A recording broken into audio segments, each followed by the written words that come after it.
This is the late evening of Friday, May 8th, 2026. All right. As the 2027 election, Nigeria election is coming closer, it is important for me to remind so many people who are just entering into Nigerian political space without understanding so many things that have transpired in the past. So I said, let me share this video with you. Now, there is a man called Kao Baraj. Kao Baraj was a PDP chieftain. He is from Kwara State. So Kao Baraj defected to APC when they formed the coalition between ACN and CPC. ACN of Oshomonde and Tinubu then, while the CPC is for Buhari and Buba Galadima then.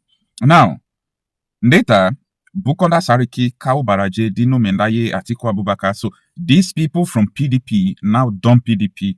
They now join APC after the coalition. So Kao Baraj was the secretary of PDP then. So Kao Baraj now became a very powerful leader in the APC. So Kao Baraj confessed. You know why I'm taking time to explain this to you? There is a difference between when somebody says something as an allegation. That is where you said allege. We are not alleging anything in this video. So what we are saying is just a repetition of the admonition of the APC. That is the coalition of Tinubu and Buhari. Their secretary, Kao Baraj, said that they imported Fulani militia. He mentioned the countries that they imported it from. So he said they imported it into Nigeria for the purpose of that election. The killing you are seeing today by the Fulani militia, the terrorism you are seeing today in Nigeria, the killing of Major General, everything is the fault of Tinubu and Buhari's coalition. They imported it. Now, my question to you, who are just jumping into politics and you are carrying APC matter in your head, do you know that APC imported these terrorists in Nigeria? Are you aware? Now, they accepted that they imported it, but no consequence. There is no consequences, no trial in the court, nothing. They hypnotized Nigeria. Ever since then, they have not left office. Maybe if another party came, they're supposed to have tried them. But what I'm trying to say is that people who imported terrorists into the country is a treasonable act. But guess what? You are still campaigning for them. You still want to vote for them. Our problem is from our hands. The day we rise up and say we are ready to die, that day, heaven will not fall, but this earth might fall. This earth might turn around. You see all these people in the top offices who are left even from that APC to ADC. They are terror sponsors by the virtue of importation of terrorists.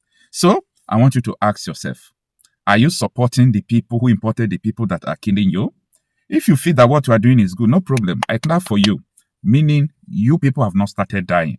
You people will learn in a hard way. So as I started thinking about this, I remembered the narrative offered by Kao Baraj, former National Secretary, I believe, of the APC. This is reported in Business Day of the 2nd of August, 2022. Baraj was speaking at the occasion of his 70th birthday.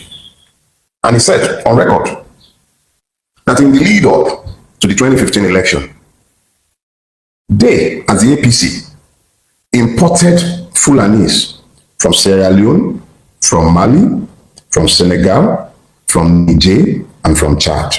He was very specific. He did not mention any other ethnic nationality. He spoke specifically of the Fulani.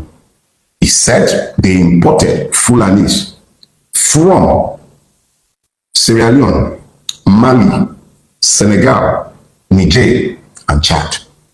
I'm not sure if we had influxes from Equatorial Guinea or if the ones in other parts were equally invited, but it was specific.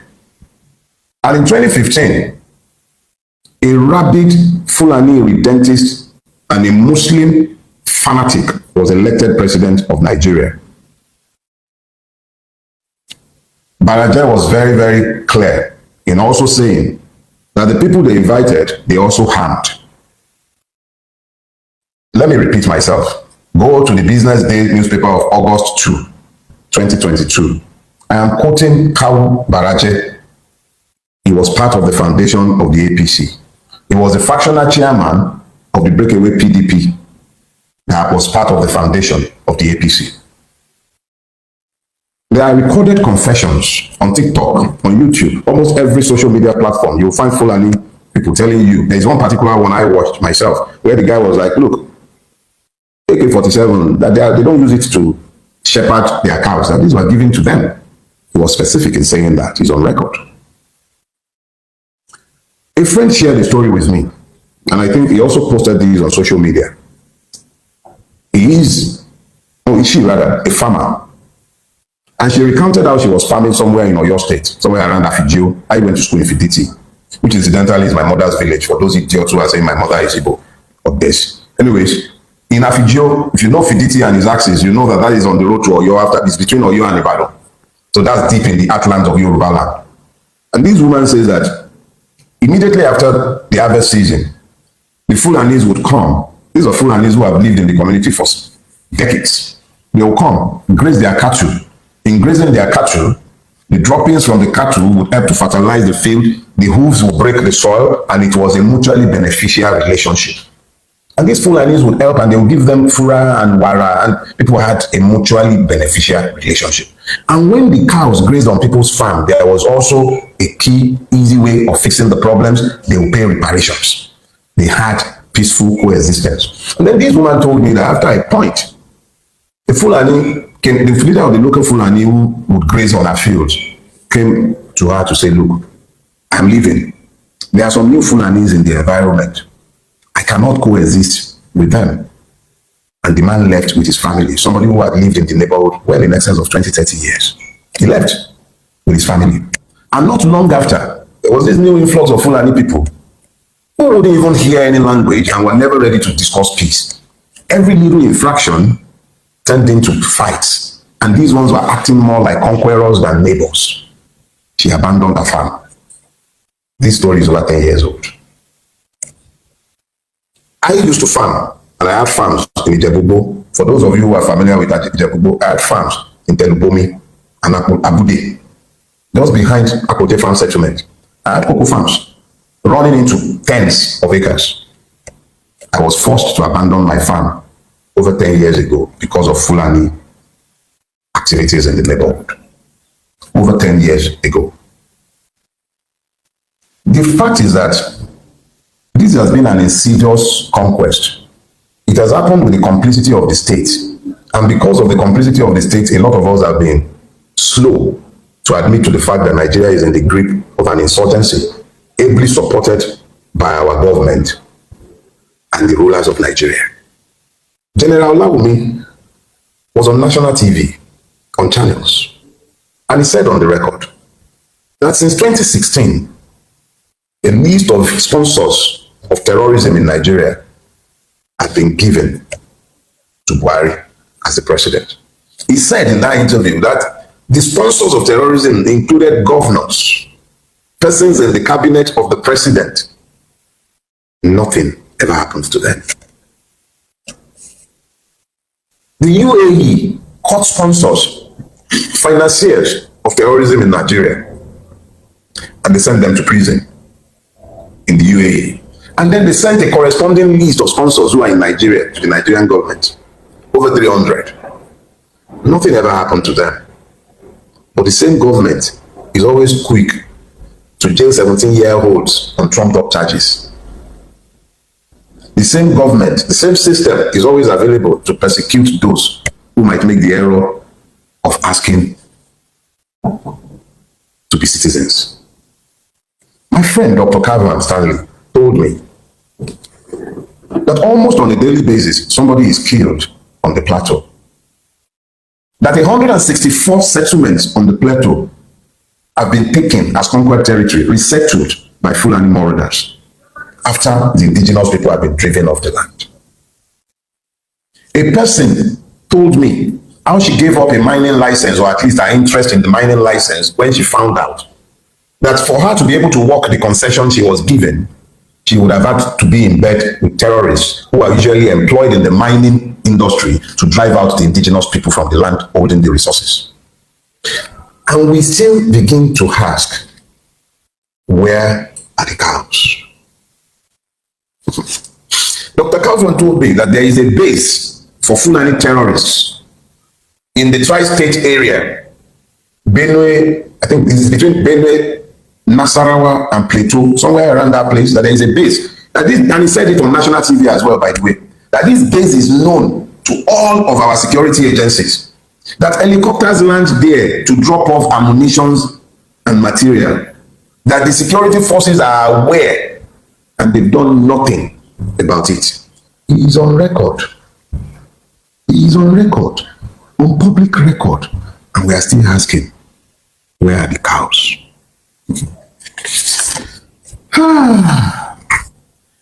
In this last week, I came across the interview given by the old soldier, Brigadier Kogun. Brigadier Kogun. He was on Edmond Obilo's show, and he was talking about his experience as the Amotekun Corps commander in Oyo State. General Kogun spoke of the difficulties and challenges that were placed on his path by those who were determined to ensure that he did not succeed as a corps commander. He spoke extensively, very extensively, about how he was prevented from recruiting certain classes of personnel, how he was frustrated and not given the material required. And then he spoke even more alarmingly of the multiple Fulani camps that are inside the forests of the Southwest. And then I remember Obadiah Malafia's word before he was murdered. He spoke extensively to pretty much the same thing. And then it now becomes important to ask ourselves some questions. Who are the cows? I believe that there are many cows in this sorry story. The victims have been treated as cows, or even worse, by those herding cows, slaughtered less reverently than they would have slaughtered cows. I see pictures coming out of Bokos. I see multiple pictures coming out of the Middle Belt. I see the pictures coming out of Akure, coming out of Enugu, coming out from almost every part of this beleaguered land. Men and women, children, slaughtered less reverently than cows. So we, Nigerians, who have been denied citizenship, are the ones who have now been reduced to cows. We're treated like cows, as if we don't matter, like our lives count for nothing. What is the value of the Nigerian life if 16 persons said to be hunters in Uromi caused national outrage, rightly so, but the gruesome murder on a daily basis of more people has been normalized as though they are not humans? A state exists. Its president is on a vacation in France, even though working vacation in France, but the president of France is visiting Egypt. Make it make sense to me, because I don't understand these things, but in the country that the person governs or pretends to govern, people are being slaughtered with nary a reaction. And we are still asking, who are the cows? Apparently, the Nigerian is less than a cow in the eye of the Nigerian state. Much less than a cow. When they ask where are the cows, maybe we should begin to look in government houses for the cows, because even if you hate us so much, shouldn't you worry that the country you are pretending to govern has been turned over to foreign invaders who are brought in for political purpose? How long do you think this cycle that you have energized is going to last before there is a blow up? Exactly how long do you reckon it's going to last? Everywhere you turn, people are being slaughtered. Truth is, I would like to say like cows, but the cows would appear to have primacy over human beings in the Nigeria that has been built under the watch of the APC. There is nobody else to blame for this. This is on the table of the APC. This is not just about Tinubu. It's not just Tinubu. It's the APC. Everyone, and when I say APC, a lot of those who are responsible for this have left APC today. They've gone back to their PDP, or they've gone to the SDP like that short monkey from Kaduna. Where are they today? So essentially, this has been done with the sanction of the political class. Nigeria is under attack. Let's be clear.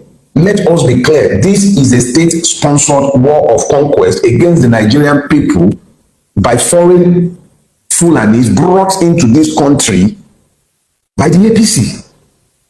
That is the gospel truth, the stubborn truth, and the sooner we all wrap our brains around this and begin to demand that the APC and the government, whether you are APC, whether you are PDP, it doesn't even matter. If you are in a position where you are meant to be the protector of the people because you are functionaries of the state, whose first duty is the protection of the people, it shouldn't matter where this threat is coming from, who brought it in. The reality is that Nigeria is in the grip of a war of conquest. The state is failing. It is failing horribly. At a time when the state is under attack by persons brought into the country by those who are governing the country today, the president is away on holiday. The director of the DSS is telling us that we are the ones who protect ourselves. Jackson, who fought back in self-defense because his life was in imminent threat, not just threat, he was already stabbed, overpowered his attacker and stabbed back, and our Supreme Court sentenced him to death.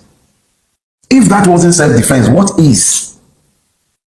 So, in a situation where the foreign invaders have been offered immunity and impunity, what is the lot of the Aborigines? Our forests are not they're not no man's land. Those are sacred forests. They belong to some people. They are lands belonging to people. When you brought foreign terrorists, people who had no land of their own, to come into our country, to come and take land, you become complicit in the multiple murders that have taken place in pursuit of their purpose. No wonder they were saying that we should ask our president what he agreed with them. Nigeria is under attack. There is no sugarcoating it. These are foreign Fulanis who are not aborigines to Nigeria, who sees Nigeria as their patrimony, and they have been brought into the country under the auspices of the APC and have been largely protected and supported by the same APC. Because how else do you explain where are the cows? Eventually, the cows were found because the killers of Antifunke just happened to be the Fulanis that the statement was meant to excuse. Where are the cows? The question should be, who are the cows? Who? Are we now cows, or are we being ruled by cows who fail to see what should be in their own enlightened selfish interest? I will live and I'll die. Tinubu will live and he'll die. All of us will live and someday we'll go, but what we have done will live beyond us. How can it be that those who have the sacred duty to protect the people are the ones who have become the enemies of the people, sponsoring all kind of terror against the people? And we are always asking, where are the cows? Let the government tell us if we have become as cows, or if they are the cows who are failing to see that they are failing in their duties. But when you are asking who the cows are, or where the cows are, also ask yourself, where is your brain in this imagined scenario? Are you able to see what is obvious, or you are still denying the obvious because of your ethno-religious or partisan interest? The truth is the truth, regardless of who believes or do not believe it. But the truth does not cure the willfully ignorant. I hope I have spoken to people who still have the capacity to think on their own and to draw inferences, logical inferences from the truthful facts that are in front of them.